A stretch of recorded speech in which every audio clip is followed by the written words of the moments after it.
I have been obliged to publish some of the following lessons because surreptitious and incorrect copies of them have got abroad.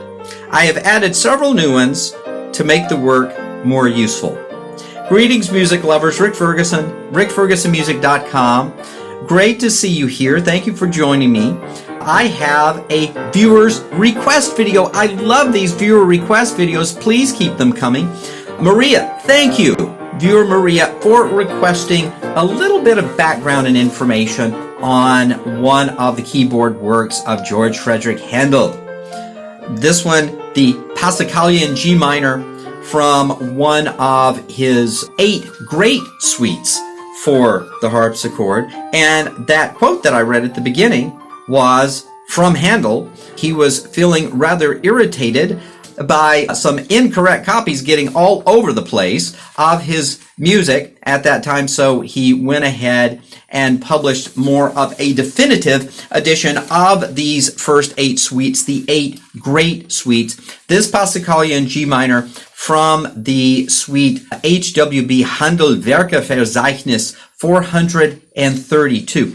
What a great piece this Passacaglia is. So many students, rightly so many students and more advanced players really enjoy playing this piece, and it's a wonderful window into Handel's compositional style and his relationship toward keyboard playing in general.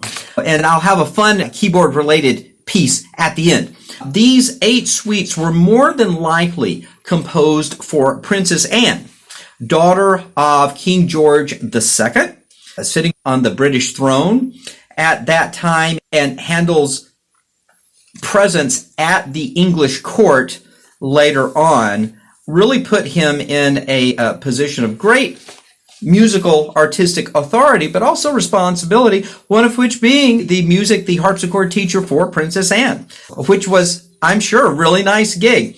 The Passacaglia itself, and sometimes the Passacaglia and the chaconne, they have some real similarities between the two, and this particular Passacaglia was at that time also referred to as a chaconne. The Passacaglia was originally a 17th century Spanish street dance of somewhat unsavory reputation to begin with, but most of the earliest existing examples of the Passacaglia that we have are Italian in nature. The Passacaglia, and this is why it fits Handel's writing style, I think, so well, makes use of the idea of just continuous variation. And these variations, they can be rhythmic, they can be, to a certain extent, harmonic, but variations based on a repetitive pattern. Most often in the bass, it doesn't necessarily have to be in the bass voice by any means, but it often is. And in this Passacaglia, we have this wonderful bass motive.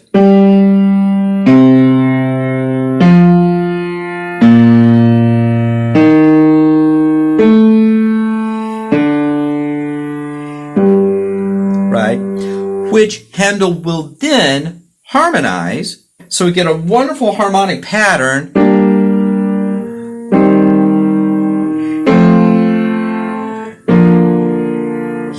Here, then a little color.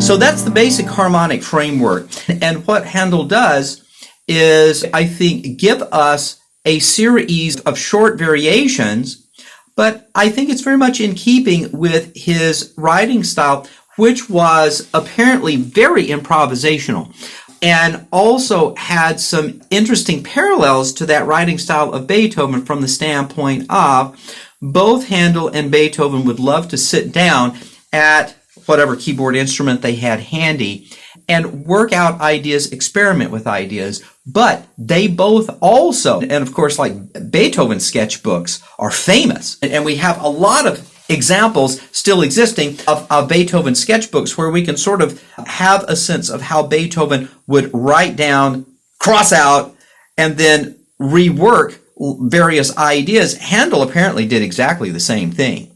And so Handel's writing style was very improvisational, and then he would take those ideas and then begin working with them. And in the case of this particular Passacaglia, it really focuses in great part on the idea of rhythmic variations. And it's really moving from an initial thematic idea in dotted rhythm, and then it begins the variations proper, where we begin moving through a series of eighth note variations, some of which are very cantabulated and really quite expressive. It's really wonderful. And then it transitions into triplet motion. Then it transitions into just a brief revisitation of that dotted rhythm that we began with. And then it begins to transition into a number of 16th note variations, which then begin to accumulate and build momentum, build tension, even beginning to wander off away from the initial harmonic repetitive pattern and start to incorporate a little bit more in terms of chromatic harmonies, in terms of a little bit more fully diminished seventh sounds, so a little bit more color and variety, and then really double down on returning to the original harmonic plan and baseline plan and build this 16th note momentum. I have made a short performance of these, and I would like you to enjoy these, and I'm choosing to do, because you hear them played in lots of different ways, I'm choosing to play each variation twice, and on some of the variations I am making some alterations on the repeats, which apparently is very much in keeping with Handel's own playing style. To that end, I found a really great quote by one of the earlier music historians, Dr. Charles Burney, a British, for lack of a better term, historian and also early musicologist. And he wrote so many wonderful articles and remembrances of lots of music going on in the 18th century. And we have him to thank for giving us real perspective on a lot of the music that was going on during the 18th century. So Charles Burney on Handel's harpsichord playing, so smooth, and the tone of the instrument so much cherished that his fingers seemed to grow to the keys. They were so curved and compact when he played that no motion, and scarcely the fingers themselves, could be discovered. And so if you talk in terms of really good harpsichord play, I think a good harpsichordist, you'll see that there's such economy of motion in their playing, and everything goes into the execution of the music. And I really enjoyed this quote. So thank you, Dr. Burney. So let's hear my performance of the Passacaglia in G minor by Handel. Enjoy.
I hope you enjoyed that. In addition, I also wanted to share a transcription, one of my favorite transcriptions, a minuet from another Handel suite, from HWV 434, also in G minor.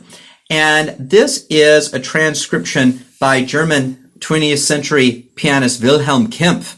And he made so many wonderful transcriptions, primarily of the music of J.S. Bach. But there is this Handel piece. I think he has maybe one other Handel transcription, a wonderful Mozart transcription that he did. But this one is especially, for me, I think personal, very touching. So I thought that I would include that here. So here is Wilhelm Kempff's transcription of the Minuet in G minor, HWV 434 by Handel. Enjoy.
So I thought I would end this video, and thank you again, Maria. I appreciate that, by giving you a little anecdote of an interesting event that happened in 1709 in Rome. It was an event, a playoff keyboard duel between Handel and Domenico Scarlatti, both of whom, of course, born in that magical year of 1685, along with J.S. Bach. And this was an event that was arranged by Cardinal at the Vatican, Cardinal Ottoboni. And here we have a description by John Mainwaring, who was Handel's first biographer. And his biography of Handel was published in 1760, just 1 year after Handel's death. And it really describes this event. How absolutely accurate it is, I have no idea. But it's a great story, and we know that the event occurred. All right. The quote reads, as Scarlatti was an exquisite player on the harpsichord, the Cardinal Ottoboni was resolved to bring him and Handel together for a trial of skill. It had been said that some grave preference was given to Scarlatti. However, when it came to the organ, there was not the least pretense for doubting to which of them it belonged. Scarlatti declared the superiority of his antagonist and owned that till he had heard Handel upon this instrument, he had no conception of its powers. Handel used to speak of Scarlatti with great satisfaction, for besides Scarlatti's great talents as an artist, he had the sweetest temper and the genteelest behavior. On the other hand, Scarlatti, as oft as he was admired, would mention Handel and cross himself in token of veneration. So that's rather flowery language, and I'm not exactly sure how much that Mutual Admiration Society really carried on, but we do know that Handel and Scarlatti were friends, and that they did correspond for years and years throughout their lives, especially after that particular meeting in Rome in 1709. So I thought you'd enjoy that little quip, and I think it's a great story, and I would have given anything to have been present at that event and just heard that music making going on. So thank you for sharing this with me. Thank you again, Maria. If you have any other requests, please send them to me. Like this video and subscribe to my YouTube channel if you don't already do so. All right, thank you much. Take care. Bye-bye.